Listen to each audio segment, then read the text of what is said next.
1월 11일 오늘부터 새벽 말씀 묵상 기도회를 함께 이렇게 온라인으로 갖게 됩니다. 오늘 이 시간 주님께서 우리들에게 은혜 베풀어 주시기를 원하는 마음을 가지고 주님께 기도하며 또 말씀 가운데 나아가는 시간이 되었으면 좋겠습니다.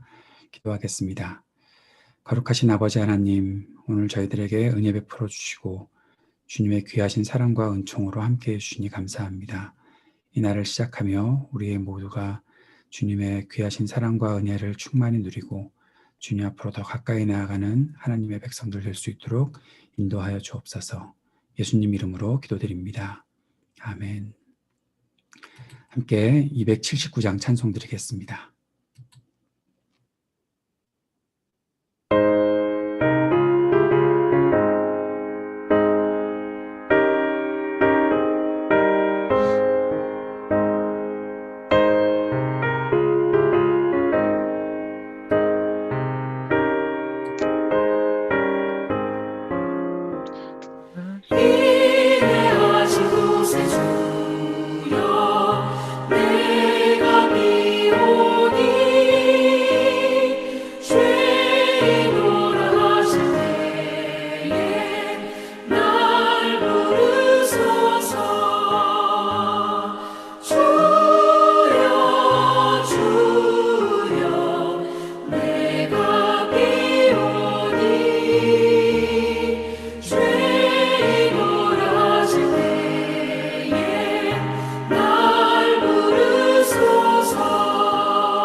오늘 우리가 함께 묵상할 말씀은 누가복음 6장 17절에서 36절까지 말씀입니다. 같이 본문 읽도록 하겠습니다. 예수께서 그들과 함께 산에서 내려오셔서 평지에 서셨다. 거기에 그의 제자들이 큰 무리를 이루고 또 온 유대와 예루살렘과 두로 및 시돈 해안 지방에서 모여든 많은 백성이 큰 무리를 이루었다.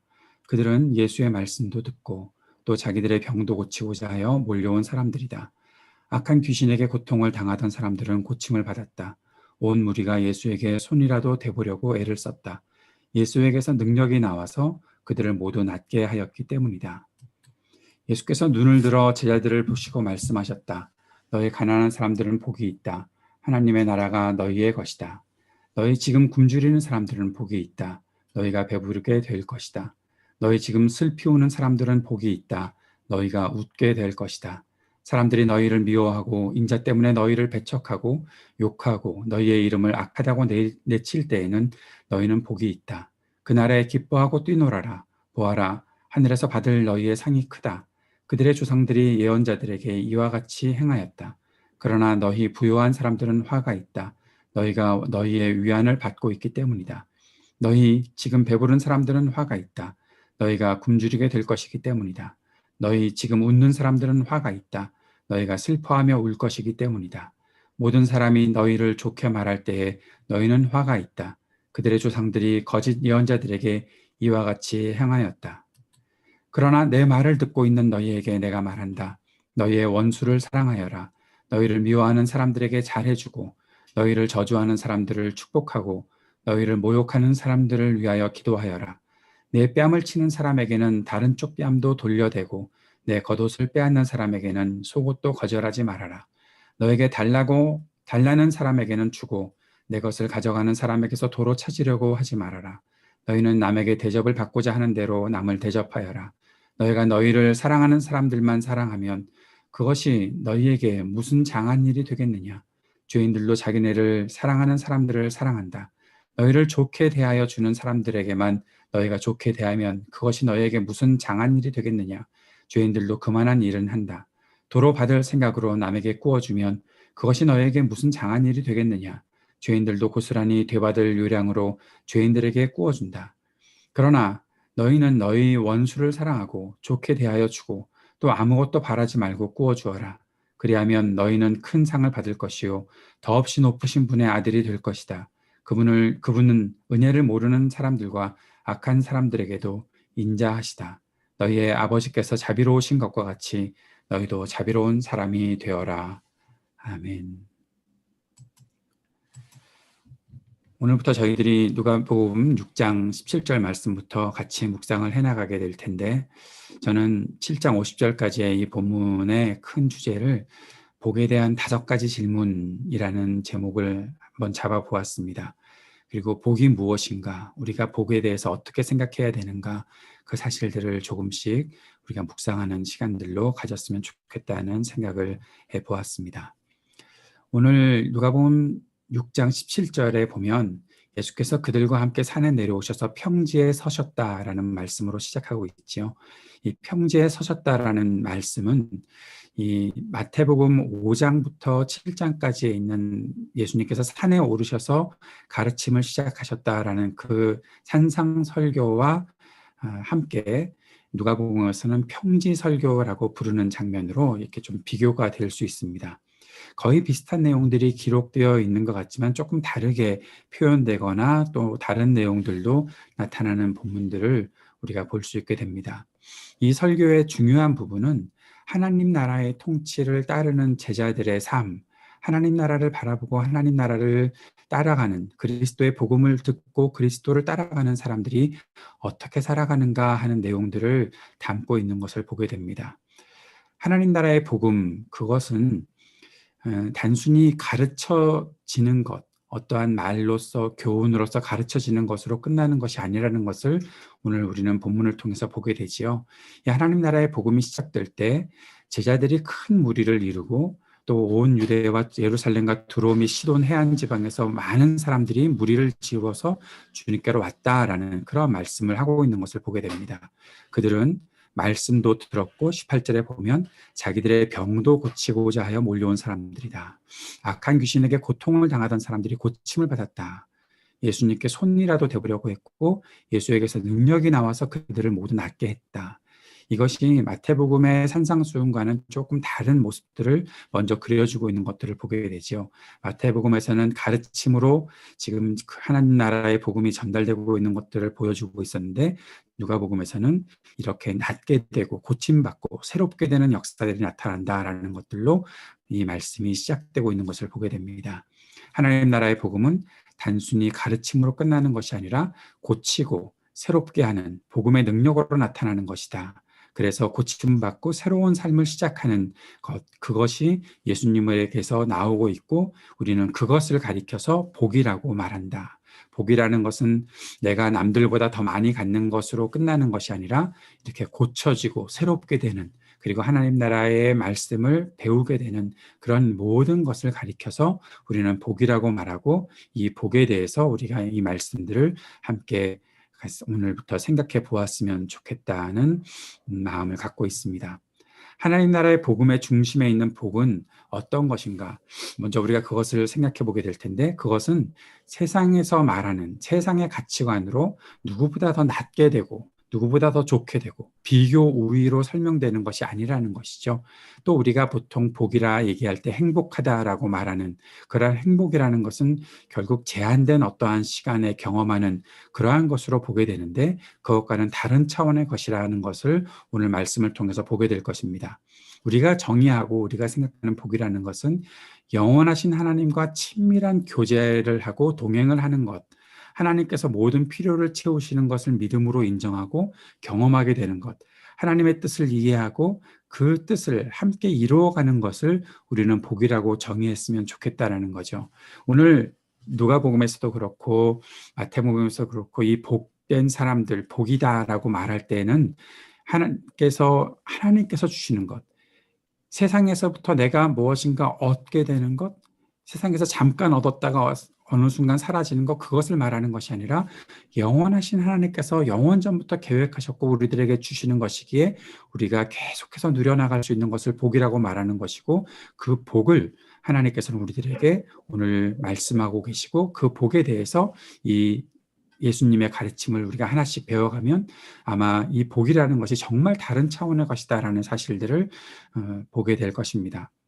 이 복은 분명히 존재하는 것이고요, 추상적인 것으로 끝나는 것이 아니라는 것을 조금 전 말씀을 통해서 우리가 볼 수 있을 것입니다.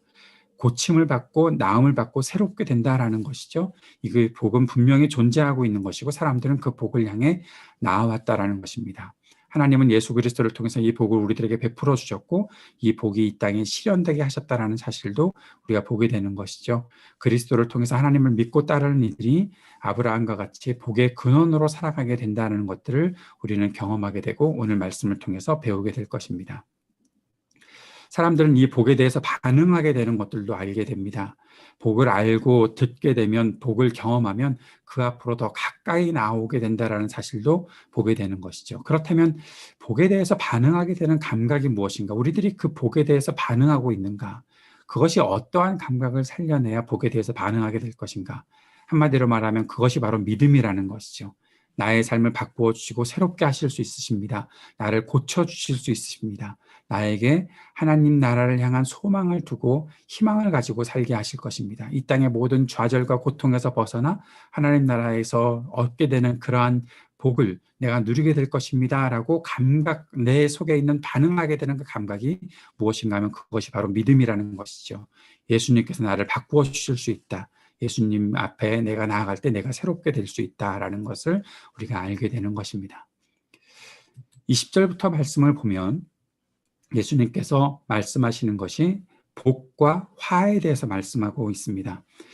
마태복음에서는 8복에 대해서 말씀하셨죠. 8가지 복 있는 사람들이여 라고 말하면서 8가지에 대해서 말씀하셨는데, 누가복음에서는 사복, 사화, 그래서 4가지의 복된 사람들에 대해서 말하고 4가지 화를 당하는 사람들에 대해서 말하고 있다는 것을 보게 됩니다. 가난한 사람들은 복이 있다. 굶주린 사람들은 복이 있다. 숲을 피우는 사람들은 복이 있다.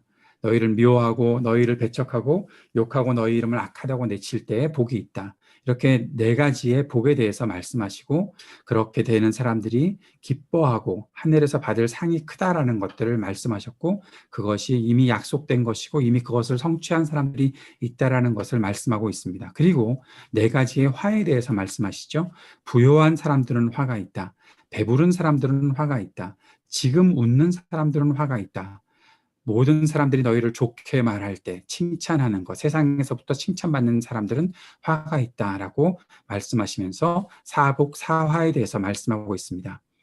복은 분명히 다르다는 것이죠. 이때 이 땅에서 누리는 화와는 분명히 다르다. 복과 화는 분명히 구별된다라고 말씀하고 있습니다. 가난하고 줄이고 슬피 울고 미움과 핍박을 받는 사람들은 복이 있습니다. 왜 그런가 하면 그들은 하나님 나라를 동경하기에 세상의 것들로 자신의 만족을 누리려고 하는 모든 의도들을 버렸고 오직 하나님을 신뢰하고 살아가기 때문에 이 세상에서 볼 때에는 전혀 이 세상의 법칙과 이 세상에서 말하는 모든 관습들과는 전혀 다른 삶을 살아가고 있는 사람들, 이 땅에서 누리는 부에 대해서도 관심이 없고 배부른 것에 대해서도 관심이 없고 이 땅에서 즐거워하는 일에 대해서도 관심이 없고 세상 사람들이 핍박하고 욕하고 할 때에도 오직 하나님 나라를 바라보며 사는 사람들, 그들은 복이 있는 사람들이라고 말씀하시는 세상의 가치관과는 완전히 다른 사람들이 복이 있다라는 것이죠. 왜 그렇습니까? 하나님 나라를 알기 때문에, 하나님 나라의 가치를 알기 때문에 그들에게는 복이 있다라고 말씀하고 있는 것입니다. 그러나 이 세상에서 누리는 부요한 것에 거기에만 관심을 갖고 있고, 지금 내가 배부른 것에 대해서만 관심을 갖고 있고, 지금 웃고 즐거워하는 일, 잠시의 쾌락을 누리는 것에 대해서만 관심이 있고, 사람들로부터 칭찬받는 것에 대해서만 관심이 있는 사람들, 그들에게는 화가 있다라고 말씀하시는 것이죠. 우리의 가치관이 어디에 있는가를 조금 더 생각해보고 내 기준이 과연 하나님 나라에 맞는 기준을 갖고 있는가에 대해서 생각해 볼 수 있는 그러한 말씀이다 생각을 해보게 되는 것입니다. 그러면서 생각하게 되는 것은 이것이죠. 이것이 좀 더 구체적으로 적용이 되는 것과 함께 연결되면 좋겠는데, 하나님 나라를 바라보고 사는 사람들은 세상이 정한 틀과 기준을 넘어선다라는 것이죠. 이것이 이 사복사화가 조금 더 구체적으로 적용되는 것이 27절부터 나오는 말씀이 아닐까라는, 저는 그렇게 생각을 하게 됩니다. 나에게 잘해주는 사람에게 잘하는 것, 그런 것들은 세상이 정한 틀이죠. 세상에 따르는 모든 습관에 따라서 내가 판단하고 선택하고 진행한다면, 살아간다면 나에 대해서 미워하는 사람을 나도 미워하고 나에 대해서 잘해주는 사람에 대해서 내가 잘해주고, 그것이 쉬우니까, 그것이 가장 좋은 길이고 편안하게 나를 만드니까. 그러나 하나님 나라의 복을 가지고 사는 사람들은 세상에서 편안한 길을 택하는 것이 아니라 하늘로부터 내려오는 평화를 택하기에 세상에 정한 틀과 기준을 넘어선다는 것입니다. 하나님의 복을 경험했기 때문에 모든 기준과 틀을 넘어서서 때로는 원수까지도 사랑하고 나에게 피해를 입힌 사람들마저 이해하고 사랑하려는 그런 마음을 가지고 살아간다라는 것이죠. 내가 받고 싶은 대로 남을 먼저 대접하는 그러한 일들이 복을 실제화하고 구체화해 나가고 있는 사람들의 삶이다라는 사실을 오늘 우리가 이 말씀을 통해서 배우는 것입니다. 이 복의 모든 중심에 무엇이 있습니까? 바로 우리 하나님 아버지가 계시는 것이죠. 아버지 하나님의 자비로우심을 경험했던 사람들, 그 자비로우심을 경험했기에 세상의 것들을, 세상에서 말하는 것들을, 세상에서 요구하는 것들을 내가 다 충족하지 않았다고 하더라도 그 속에서 참된 평화를 얻고 복을 누리고 살아가는 사람들이 된다. 그렇게 주님 앞으로 나아가서 주님께서 나를 고쳐주실 것들을 원한다. 그 마음을 갈망하며 살아가는 사람이 바로 복된 사람들이다라는 사실을 오늘 우리들에게 말해주고 있는 것입니다. 사랑하는 여러분, 여러분은 정말 복을 원하고 계십니까? 복을 원하는 그 마음을 가지고 오늘도 살아가고 있습니까? 오늘 우리가 이 말씀을 들으면서 내가 오늘도 추구해 가는 것이 진정 하나님 나라의 복인가 생각해 볼 수 있었으면 좋겠습니다. 그것을 내가 추구하며 살아갈 수 있도록 오늘 우리의 마음을 주님이 일깨워 주시고 나의 마음을 깨워 주셔서 주님 앞에 나아갈 수 있는 모든 감각들을 회복시켜 주시는 은혜를 누리게 해 주십시오. 그 마음을 품고 주님 앞에 기도하며 나아갈 수 있는 오늘 우리의 삶이 될 수 있었으면 좋겠습니다. 이 마음 품고 오늘도 우리가 함께 기도할 수 있으면 좋겠습니다. 그리고 오늘도 우리가 중보하며 기도하는 이 제목들을 가지고 주님 앞에 같이 기도하며 나아갈 수 있으면 좋겠습니다. 주님, 이 땅의 어려움들을 우리가 잘 극복해 나갈 수 있도록 도와주십시오. 또 인내와 지혜로 이 어려움들을 극복해 나가는 하나님의 사람들이 될 수 있도록 도와달라고 간절히 기도합시다. 우리 교우들의 가정을 위해서 기도해 주시고 우리 자녀들을 위해서 기도해 주시고 또 특별히 이제 새로운 학기를 시작하게 되는 우리 청년들을 위해서 기도해 주시고 그들의 앞길을 인도해 주시기를 중보해 주시기 바랍니다. ITA 동열 선교사님 센터의 모든 사역들을 위해 함께 기도해 주시기 바라고 우리 교회의 예배와 모임과 또 모든 성경 공부하는 시간들, 목장 모임하는 시간들마다 주님의 충만한 은혜가 있기 위해 기도해 주시고, 목사인 저를 위해, 또 우리 조국과 이 미국을 위해, 또 한반도의 평화를 위해, 이 땅의 인종차별이 종식될 수 있기를 위해, 또 우리가 계속 기도하고 있는 제목인데 입양인들의 시민권 법안이 통과될 수 있기를 위해서도 기도해 주셨으면 좋겠고, 이 땅의 교회들의 부흥을 위해서도 함께 기도해 주셨으면 좋겠습니다. 제가 기도하면서 우리가 함께 기도할 수 있는 시간들을 위해 찬양을 틀어드릴 테니까 한 30분 정도, 여러분 뭐 자유롭게 나가셔도 되지만 함께 30분 정도 같이 제목들을 보며 기도하는 시간들 가졌으면 좋겠다 생각을 합니다. 우리 함께 기도하는 시간으로 오늘 아침 말씀 묵상 기도하는 시간 마무리하도록 하겠습니다. 같이 기도하겠습니다.